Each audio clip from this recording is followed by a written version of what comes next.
یعنی ایک ایسا اعلی قانونیہ ہے کہ جس کی رعایت کرنا ذہن کو فکری غلطی سے بچا لیتا ہے۔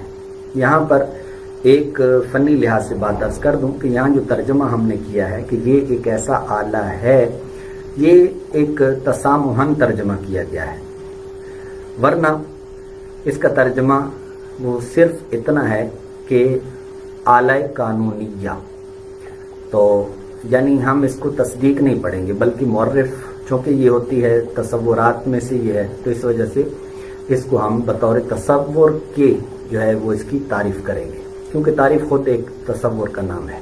خیر، تو یہاں پر ہم نے کہا کہ یہ ایک اعلی قانونیہ ہے، یعنی ایسا آلہ، یہ ایسا اعلی قانونیہ ہے کہ جس کی رعایت کرنا، یعنی اس اعلی قانونیہ یعنی اس کے جو قوانین ہیں اگر ہم ان کی رعایت کرتے ہیں، رعایت یعنی ان کا خیال رکھتے ہیں، خیال رکھ کر پھر جب ان کو ہم استعمال کرتے ہیں تو استعمال کر کے جب ہم کوئی بھی نتیجہ اخذ کرتے ہیں تو پھر یہ کیا ہوتا ہے، اس کی یہ رعایت یہ ہمیں خطا فی الفکر سے بچا لیتی ہے، یعنی جو فکری ہماری غلطی ہے اس سے یہ ہمیں بچا لیتا ہے۔ تو یہیں سے اس علم کی اہمیت کا پتہ چلتا ہے کہ یہ ایک ایسا آلہ ہے کہ جو ہمیں خطا فی الفکر سے بچاتا ہے۔ اب اس کو میں تھوڑا سا کھولنا چاہوں گا، وہ یہ ہے کہ دیکھیے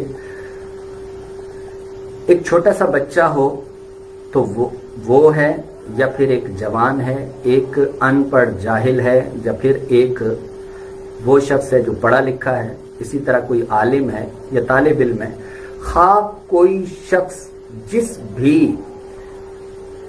شعبہ ہے زندگی سے وہ متعلق ہے، تعلق رکھتا ہے، تو وہ علم منطق کا استعمال کرتا ہے۔ اور علم منطق کا استعمال کیسے کرتا ہے اس کو میں ایک مثال کے ساتھ سمجھاؤں گا۔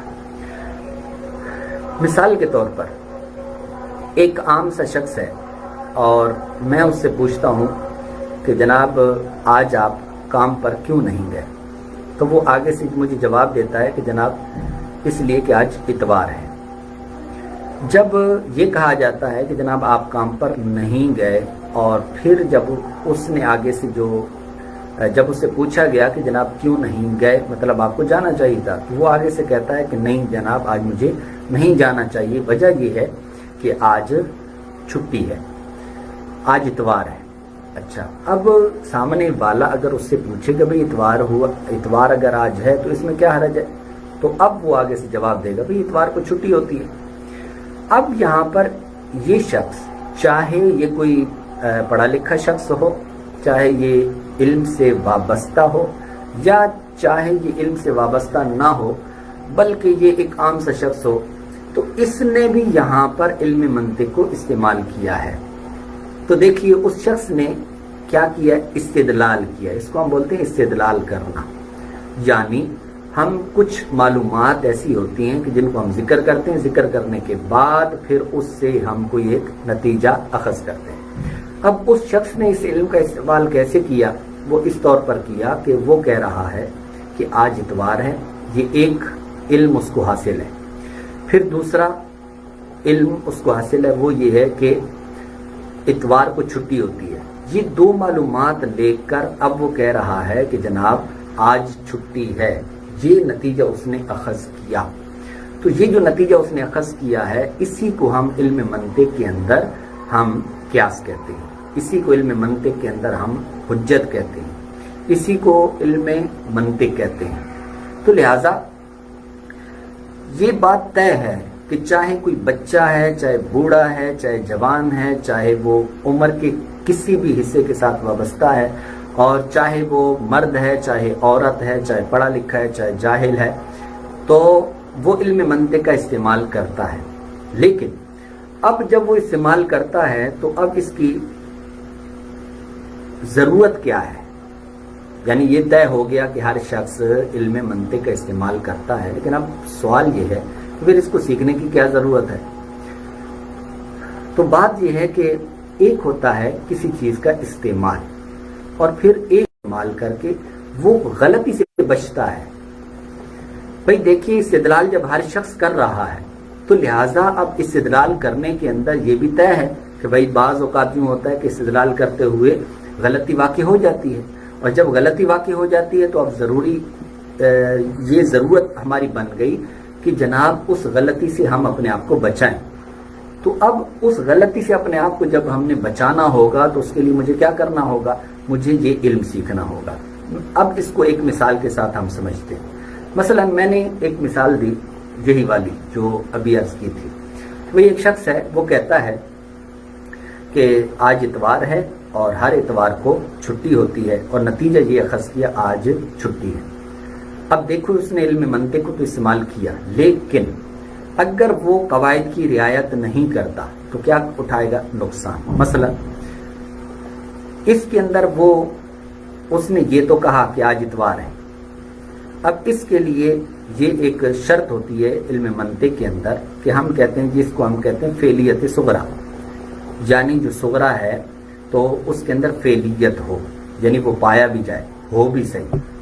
اور اب وہ کہہ رہا ہے آج اتوار ہے، فرض کریں کہ آج اتوار نہ ہو، اب اس نے کیا کیا کہ اس نے منطق تو استعمال کیا، لیکن منطق کو استعمال کر کے اس نے اس کے قواعد کو استعمال نہیں کیا، یعنی فعلیت صغریٰ جو شرط تھی اس نے اس کا خیال نہیں رکھا، اور اس نے یوں کہہ دیا کہ جناب آج اتوار ہے، حالانکہ آج اتوار نہیں تھی۔ تو اب نتیجہ کیا ہوگا؟ نتیجہ یہ ہوگا کہ اس نے تو یہ نتیجہ نکال لیا کہ آج چھٹی ہے، جبکہ علم منطق کو استعمال نہ کر کے اس نے اس میں خطا کی، کیونکہ آج وہ چھٹی نہیں ہوگی۔ کیوں؟ اس لیے کہ آج اتوار نہیں ہوگی۔ تو لہٰذا علم منطق کے اگر ہم قواعد کو استعمال نہیں کریں گے تو یہ نتیجہ ہوگا کہ ہم فکری غلطیاں کریں گے، استدلالات کے اندر ہم غلطیاں کریں گے۔ ٹھیک؟ تو لہٰذا یہ اس علم کی ایک اہمیت کا یہیں سے پتہ چلتا ہے، اس کی تعریف سے ہی پتہ چلتا ہے کہ جناب یہ ہمیں خطا فی الفکر سے بچاتا ہے۔ یہ کیسا علم ہے؟ اچھا، اب آئیے، یہ علم ایک آلے کی حیثیت رکھتا ہے، یہ آلہ ہے۔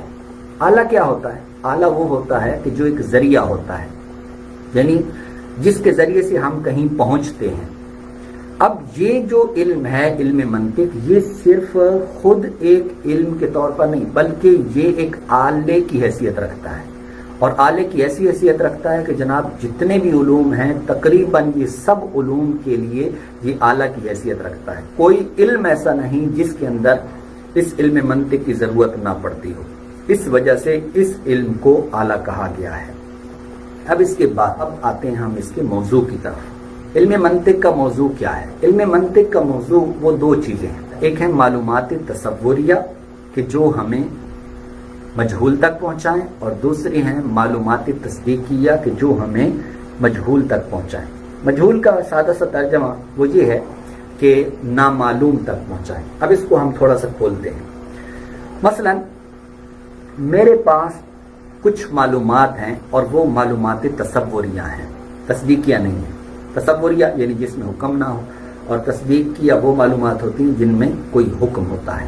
مثلا میں کہتا ہوں لیپ ٹاپ، میں کہتا ہوں موبائل، میں کہتا ہوں کتاب، میں کہتا ہوں لائٹ، بادل، اسی طریقے سے میز، کرسی، یہ جتنے میں نے الفاظ بولے ہیں یہ سارے کے سارے تصورات ہیں، اور یہ تصدیقات ہیں۔ مثلا میں نے کہا کہ میں پڑھا رہا ہوں، میں بیٹھا ہوا ہوں، تم چل رہے ہو، بارش برس رہی ہے، بادل گھرے ہوئے ہیں، یہ جتنے بھی ہیں یہ سارے کے سارے تصدیقات ہیں۔ لیکن یاد رہے کہ علم منطق کے اندر جو علم منطق کا موضوع ہے تو وہ موضوع وہ محض تصورات نہیں ہیں اور نہ ہی محض تصدیقات ہیں، بلکہ تصورات میں سے وہ تصورات مراد ہیں کہ جو ہمیں مجہول تک پہنچائیں، یعنی جن تصورات کی مدد سے ہم کوئی ایک نیا تصور وہ حاصل کر پائیں، تو یہ علم منطق کا موضوع ہے۔ اسی طریقے سے تصدیقات کے اندر بھی وہ تصدیقات ہمارے کام کی ہیں، علم منطق سے متعلق ہیں، کہ جن کو وہ معلومات تصدیقیہ ہمیں ایک نئی تصدیق تک پہنچائیں، جس کو ہم مجہول سے بھی تعبیر کرتے ہیں، نامعلوم سے بھی تعبیر کرتے ہیں۔ اب اس کو دو مثالوں سے سمجھیے۔ ایک تصور کی مثال اور ایک تصدیق کی مثال. مثلا میرے پاس کچھ معلومات تصوریہ ہیں. یہ بھی مجھے پتہ ہے لیپ ٹاپ یہ ایک تصور ہے، موبائل ایک تصور ہے، اسی طریقے سے جناب لائٹ ایک تصور ہے، دروازہ ایک تصور ہے، کتاب ایک تصور ہے. یہ بہت ساری معلومات ہیں. ان معلومات کا ہمارے علم منطق کے ساتھ تعلق نہیں ہے. کیوں؟ اس لیے کہ ان کی مدد سے ہمیں کوئی نامعلوم چیز، نامعلوم تصور وہ ہمیں حاصل نہیں ہو رہا. اچھا، اب ہم اس کی مثال لے لیتے ہیں کہ جناب کون سے ایسے تصورات ہوں گے کہ جو ہمیں ایک نامعلوم تصور تک پہنچائیں گے. تو مثلا میں اب آپ کے سامنے ایک مثال رکھتا ہوں. ایک معلومات مجھے یہ حاصل ہے کہ ایک جانور ہے، ایک جانور. نمبر 2 اس کے بال، نمبر بڑے بڑے بال. نمبر 3 چیر پھاڑ کرنے والا. اب اس طریقے سے جب میں نے یہ بیان کیا، یہ کچھ معلومات میں نے جب آپ کے سامنے رکھی، تو سامنے والا فوراً پکار اٹھے گا. وہ کہے گا کہ جناب آپ شیر کی بات کر رہے ہیں. کیوں؟ اس لیے کہ میں نے جو معلومات سامنے رکھی ہیں ان کی مدد سے ہمیں ایک ایسا علم حاصل ہوا ہے، ایک ایسا تصور حاصل ہوا ہے کہ جو انہی معلومات سے مل کر بنا ہے، انہی سے نکلا ہے. اب دیکھیے میں ایک اور مثال لیتا ہوں اسی تصوری کی. مثلا ایک گول جسم ہے، دیوار پر لٹکا ہوا ہے، دیوار پر ہے. اچھا، گول جسم، اسی طریقے سے اس میں نمبرنگ، اس میں 3 سوئیوں کا ہونا. جیسے ہی میں نے یہ کہا فوراً آپ کے ذہن میں آئے گا جناب آپ وال کلاک کی بات کر رہے ہیں، آپ دیوار والی گھڑی کی بات کر رہے ہیں. لہذا جو میں نے معلومات دیں جناب، ایک گول جسم کا ہونا، پھر اس کے اندر نمبرنگ کا ہونا، پھر اس کے اندر جناب سوئیوں کا ہونا، یہ ان معلومات کی بنیاد پر ایک نئی چیز ہمیں پتہ چلی جس کو ہم کہتے ہیں گھڑی. تو لہذا یہ ہے جو نئی چیز ہمیں پتہ چلی ہے، اس کو ہم کہتے ہیں معرف کہتے ہیں. اور پیچھے جو معرف کہتے ہیں، اور جو پیچھے جو معلومات ہیں ان کو ہم معرف کہتے ہیں. آپ تعریف بھی اسی کو کہہ سکتے ہیں. لہذا ہماری علم منطق کے اندر 2 چیزیں ہوتی ہیں، موضوع 2 چیزیں ہوتی ہیں. ایک ہے معلومات تصوریہ کہ جو مجہول تک پہنچائے، اور معلومات تصدیقیہ کہ جو مجہول تک پہنچائے. معلومات تصوریہ کہ جو مجہول تک پہنچائیں، ان کی میں 2 مثالیں پیش کر چکا ہوں. اب اس طرف بڑھتے ہیں کہ معلومات تصدیقیہ کہ جو ہمیں مجہول تک پہنچائیں. اب وہ کون سی ہیں؟ اس کی ایک مثال میں مثلا میں کہتا ہوں جی آج اتوار ہے، جی ایک معلوم میں تصدیقی ہے. دوسرا ہر اتوار کو چھٹی ہوتی ہے، یہ دوسرا معلوم تصدیقی ہے. ان کو جب ہم آپس میں ملائیں گے ایک مخصوص ترتیب پر، ایک مخصوص صورت کے اندر، مخصوص ہم ان کو آپس میں ترتیب دیں گے، تو اس سے، جس کو ہم نظر و فکر کہتے ہیں، تو اس سے ہمیں ایک نئی چیز کا پتہ چلتا ہے، اور وہ یہ ہے کہ آج چھٹی ہے. یہ ہے معلومات تصدیقیہ سے ایک نئی معلوم تصدیقی کو حاصل کرنا. اسی طریقے سے میں کہتا ہوں جناب میری طبیعت ٹھیک نہیں، اور جب بھی میری طبیعت ٹھیک نہ ہو تو میں اسکول نہیں جاتا. اب یہ 2 معلومات تصدیقیاں ہیں. اور تیسری وہ خود بخود یہاں پر ظاہر ہو جائے گی، وہ یہ ہے کہ میں آج اسکول نہیں جاؤں گا. اسی طریقے سے آپ بہت ساری معلومات تصدیقیہ وہ جمع کر سکتے ہیں، اور پھر اس کے بعد آپ ان کی مدد سے مجہول تصدیقی کو حاصل کر سکتے ہیں. لہٰذا ہمیں پتہ چلا کہ جو علم منطق ہے تو اس کا جو موضوع ہے وہ 2 چیزیں ہیں. ایک ہے معلومات تصوریہ کہ جو ہمیں مجہول تک پہنچائے، اور دوسری معلومات تصدیقیہ کہ جو ہمیں مجہول تک پہنچائے، یعنی مجہول تصدیقی تک پہنچائے.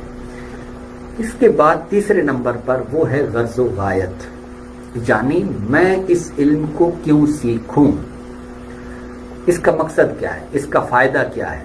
ایک لفظ ہے غرض اور ایک ہوتا ہے غایت. غرض کا مطلب کہ میرا مقصد کیا ہے، اور غایت کا مطلب کہ میں جب اسے حاصل کروں گا تو اس کی انتہا کیا ہوگی، یعنی مجھے بینیفٹ کیا ہوگا. تو اس کا بینیفٹ اس کی تعریف کے اندر ہی مذکور ہے. وہ یہ ہے کہ اس کی رعایت کرنا، اس علم کو استعمال کرنا، یہ ہمیں خطا فی الفکر سے بچا دے گا. یہ ایک بہت بڑا بینیفٹ ہے. لہٰذا ہمیں اس علم کی اہمیت کا یہیں سے پتہ چلا کہ جناب یہ علم ہمیں خطا فی الفکر سے بچا لیتا ہے. بڑے بڑے جب ہم کوئی اقدام کرتے ہیں، بڑے بڑے جب ہم استدلالات کرتے ہیں، تو وہاں پر یہ ہمیں خطا فی الفکر سے بچا لیتا ہے. اب اس کے بعد اب سوال یہ ہے کہ جناب منطق اگر کوئی شخص نہیں جانتا، یا وہ یہ کہتا ہے کہ جناب میں قرآن و حدیث سیکھتا ہوں، مجھے منطق کی ضرورت نہیں، نہ میں منطق سیکھنا چاہتا ہوں، تو مجھے کیا نقصان کیا ہوگا؟ عام طور پر یہ آپ نے دیکھا ہوگا کہ کئی لوگ ایسے ہوتے ہیں جو یہ کہتے ہیں کہ جناب ہمیں اگر ہم نے منطق نہ سیکھی تو اس میں کیا فرق کیا پڑے گا. چلیں آج ہم اسی فرق کو دیکھتے ہیں کہ ہمیں کیا نقصان ہوگا، ہمیں کیا فرق پڑے گا. سب سے پہلی بات، یہ بہت ساری چیزیں یہاں پر ہیں، میں صرف خلاصتاً چند باتیں عرض کر رہا ہوں. پہلی بات وہ یہ ہے کہ دیکھیے علوم دو طرح کے ہوتے ہیں.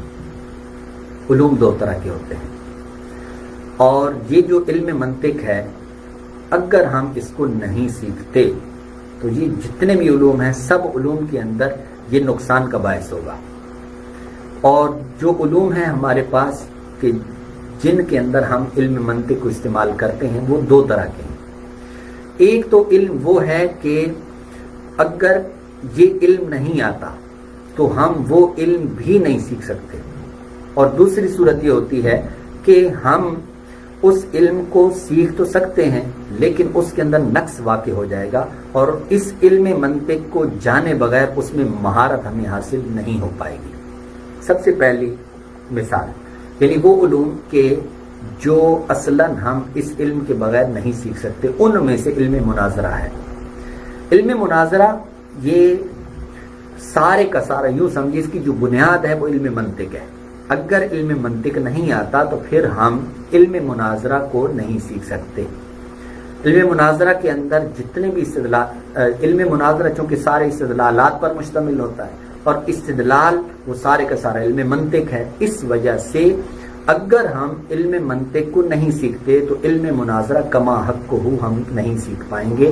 وجہ یہ ہے کہ علم منطق پر وہ سارے کا سارا مشتمل ہے. دوسری بات وہ یہ ہے کہ بعض ایسے علوم ہیں کہ اگر ہمیں علم منطق نہ آیا تو پھر علم منطق کو جانے بغیر ہم ان علوم کے اندر مہارت حاصل نہیں کر سکتے. جیسے اصول فقہ ہے، اس کے اندر اصول فقہ کے اندر تو باکثرت چونکہ ہم نے استدلال وہاں پر بھی کرنا ہوتا ہے، قیاس پورا کا پورا ہمارا ایک چیپٹر ہے، تو قیاس کے اندر سارا ہوتا ہی علم منطق ہے. تو اچھا اب یہاں پر ایک چھوٹی سی میں بات عرض کر دوں، وہ یہ ہے، ہو سکتا ہے کسی کے ذہن میں یہ اشکال پیدا ہو کہ جناب ہمیں علم منطق نہیں آتا لیکن اس کے باوجود بھی اصول فقہ تو ہمیں آتی ہے، اصول فقہ تو ہم اچھا پڑھ لیتے ہیں، مجھے اچھے اصول یاد ہیں. یاد رہے کہ بعض اوقات ایسا ہوتا ہے کہ ہم یہ سمجھتے ہیں کہ مجھے علم منطق نہیں آتا لیکن اس کے باوجود میں علم فقہ یا جو اس سے متعلق علوم ہیں ان کے اندر میں مہارت رکھتا ہوں. یہ بعض اوقات ذہن میں یہ بات آتی ہے. اس کی دیکھیں دو صورتیں ہوتی ہیں. ایک صورت یہ ہوتی ہے کہ بعض اوقات انجانے کے اندر یعنی بندے کو پتہ نہیں ہوتا لیکن اس کے باوجود بھی وہ منطق کو استعمال کر رہا ہوتا ہے. تو ایسا کوئی شخص نہیں ہے کہ جو علم منطق کو استعمال نہ کرتا ہو، استعمال وہ کر رہا ہوتا ہے. ہاں البتہ بات یہ ہے کہ اگر ہم اس کو اچھے طریقے سے جب ہم سمجھ اور پڑھ لیتے ہیں اور اس کا استعمال، اس کے قواعد کا جب استعمال کرنا شروع کر دیتے ہیں تو پھر جو سمجھیے سونے پہ سہاگا ہو جاتا ہے اور پھر مہارت ایک اچھی قسم کی حاصل ہو جاتی ہے. تو لہٰذا اب یہ ہم سمجھتے ہیں کہ جناب ہمیں علم میں منطق نہیں آتا، اس کے باوجود ہمیں فلاں علم کے اندر مہارت حاصل ہے. تو ایسا ہو سکتا ہے کہ جناب وہ علم منطق بظاہر وہ یہ سمجھ رہا ہو مجھے نہیں علم منطق میں نہیں جانتا لیکن اس کے بارے میں کچھ نہ کچھ وہ ضرور جانتا ہوتا ہے. اچھا دوسری صورت وہ یہ بنتی ہے کہ مہارت پھر وہ ہمارے تئیں مہارت ہوگی. ایسا بھی ہوتا ہے کہ بعض اوقات ہم یہ سمجھتے ہیں کہ ہم اس علم کے اندر مہارت رکھتے ہیں، جبکہ حقیقت یہ ہوتی ہے کہ ہم اس علم کے اندر مہارت نہیں رکھتے ہوتے۔ بہرحال بعض ایسی علوم ہیں، مثلا علم فقہ ہے، علم فقہ کے اندر ایک کتاب ہے، بڑی معروف کتاب ہے اور بڑی دقیق کتاب ہے، جس کو جو مسلم الثبوت کے نام سے ہے۔ تو اس علم کے اندر، اس کے اندر جو مقالہ اولا ہے وہ سارے کا سارا علم منطق پر مشتمل ہے۔ اسی طریقے سے اور بھی علم فقہ کی کئی کتابیں ہیں کہ جن کے اندر باقاعدہ طور پر شروع کے اندر علم منطق کو سکھایا جاتا ہے۔ اسی طریقے سے علم کلام بھی علم منطق پر مشتمل ہے۔ اسی طرح فلسفہ وغیرہ، اس طرح کے جتنے علوم ہیں تو یہ سارے کے سارے ان کے اندر علم منطق کا استعمال ہوتا ہے۔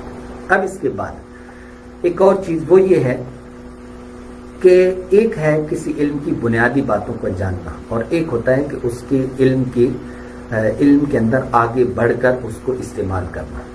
اعلیٰ حضرت رحمۃ اللہ علیہ وہ ہستی ہیں کہ جو بلا مبالغہ کئی علوم پر وہ دسترس رکھتے تھے، بلکہ کئی علوم کے تو آپ مجدد ہیں، آپ نے تجدید فرمائی ہے کئی ایسے علوم ہیں۔ بہرحال اعلیٰ حضرت رحمۃ اللہ علیہ اس علم کو باکثرت استعمال کرتے ہیں۔ آپ فتاوی رضویہ شریف پڑھیں اور علم منطق آپ کو آتا ہو تو پھر اس کے بعد جب آپ اعلیٰ حضرت کو پڑھیں گے تو آپ کہیں گے کہ جناب اعلیٰ حضرت ہوں اور علم منطق ایک ایک جملے کے اندر استعمال نہ کریں، یہ نہیں ہو سکتا۔ تو اس لیے اعلیٰ حضرت رحمۃ اللہ علیہ کی عبارات کو اگر کما حق کو ہم سمجھنا چاہتے ہیں تو پھر اس علم کو سمجھنا اور اس کو جاننا ضروری ہے۔ اگر نہیں جانیں گے تو یہ بہت بڑا نقصان ہوگا۔ یہاں پر ایک اور بات میں ایڈ کرنا چاہوں گا، وہ یہ ہے کہ دیکھیے یہ وہ علم ہے کہ جو ہمارے علماء، ہمارے اسلاف اخلاف، جو بڑے بڑے آئمہ گزرے ہیں ان فنون کے امام، چاہے آپ فقہ کے امام کہیں یا دیگر علوم کے امام گزرے ہیں، یہ بات طے ہے کہ وہ اس علم کو جانتے تھے اور اس کا استعمال بھی کرتے تھے۔ اب جیسے آپ ہدایہ کو دیکھیں تو ہدایہ کے اندر جگہ جگہ پر استدلالات ہوتے ہیں، تو ہدایہ میں جب استدلالات ہوتے ہیں اور وہاں پر منطق کا عام استعمال ہوتا ہے۔ دیکھیے بات یہ ہے کہ یہ بات جب طے ہے کہ وہ جو آئمہ گزرے ہیں وہ ان علوم کو جانتے تھے، وہ علم منطق جانتے تھے۔ جب علم منطق جانتے تھے تو اس کا مطلب یہ ہوا کہ انہوں نے جب کتابیں لکھی تو کتابیں لکھنے کے اندر انہوں نے علم منطق کو استعمال کیا۔